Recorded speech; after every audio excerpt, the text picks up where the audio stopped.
pariwisata syariah. Sekarang sudah betul-betulnya pariwisata syariah itu, bahkan di UTM insya Allah akan membuka. Sudah izinnya sudah diajukan ke Jakarta, prodi pariwisata syariah. Coba dari kata-katanya aja banyak yang membayangkan pariwisata syariah itu akan langsung ditolak mentah-mentah oleh para ulama. Saya termasuk yang optimis tidak. Kenapa? Karena zaman ke depan ini penuh dengan tantangan, sehingga pariwisata sebagai salah satu sisi itu mau tidak mau harus kita geluti. Bahkan ini bisa kita menjadikan senjata untuk menakut-nakuti para kiai, bahwa kalau pariwisata syariah itu tidak diwujudkan, maka yang berdosa adalah seluruh kiai. Kenapa? Karena mewujudkan pariwisata syariah saya kira itu fardu kifayah. Fardu kifayah kenapa? Kebutuhan orang, manusia modern yang sekarang banyak yang stres ini, untuk berwisata itu sunnah Nabi. Rihlah berwisata itu sunnah Nabi. Bahkan di Madinah ya, saya heran ketika di Madinah saya diajak oleh guide untuk ziarah ke Mantikoh Baidok namanya. Mantikoh Baidok itu adalah bukit magnet. Bukit magnet itu gersang, hanya bukit-bukit aja batu, nggak ada apa-apanya. Tapi orang Madinah bisa mengklaim, dia bilang begini, hadihi jannati, ini adalah surga kami. Maka kemudian kenapa orang yang kemudian alamnya elok, cantik dan sebagainya tidak mengklaim itu surga? Orang Madinah aja mengklaim batu sebagai surga. Orang Madinah, orang Mekah, orang Arab itu punya tradisi setiap akhir pekan ngopi. Ya kita nggak kekurangan ngopi ya. Ngopi, bawa keluarga, di mana di padang pasir dan sebagainya. Artinya ada rekreasi di situ. Makanya kemudian kalau pariwisata syariah ditiadakan, yang dosa bisa semua orang. Betul. Kenapa? Contoh begini, misalnya ini di Sampang ya. Ini ada Kiai Rosyid ini ulama Sampang ini. Di Sampang pariwisata syariah itu dilema, pemerintahnya takut. Kenapa? Karena kata pemerintah, kalau dijadikan pariwisata syariah, takut investor lari, terus turis lari. Kalau nggak dijadikan investor syariah, ulama kalau dijadikan pariwisata syariah juga takut tidak syar'i. Jadi serba dilema mereka.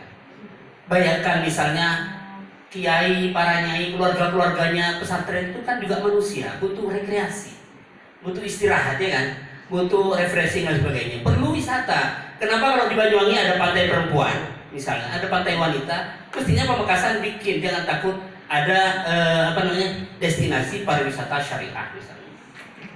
Masuk itu harus ada surat nikah dan sebagainya. Misalnya, termasuk di sini ini kan hotel Cahaya Berlian, hotel syariah. Ini luar biasa ini. Ya, saya angkat topi ya, angkat tangan untuk pengelola ini karena bisa berani memproklamirkan sebagai hotel syariah. Suatu yang mungkin jarang dilakukan oleh orang.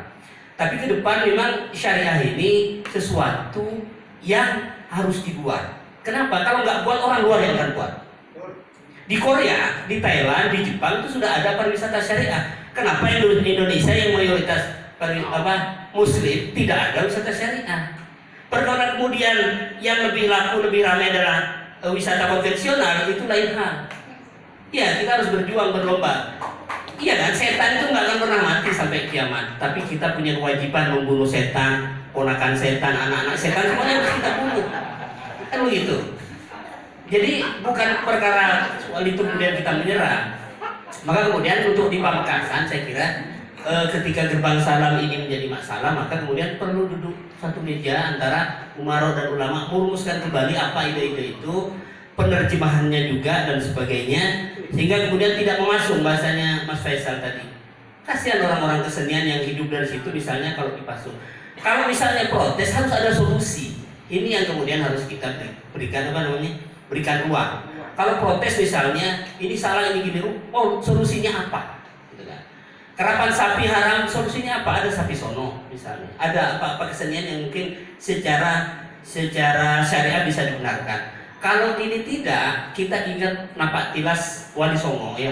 Wali Songo masuk Islam itu, Islam bisa membumi demikian hegemonik di Madura dan di Jawa itu karena kepintaran mereka membaca tradisi. Tidak kemudian dibaca secara rigid, hitam dan putih, halal dan haram, tapi harus ada solusi. Termasuk pariwisata syariah tadi harus diberikan solusi.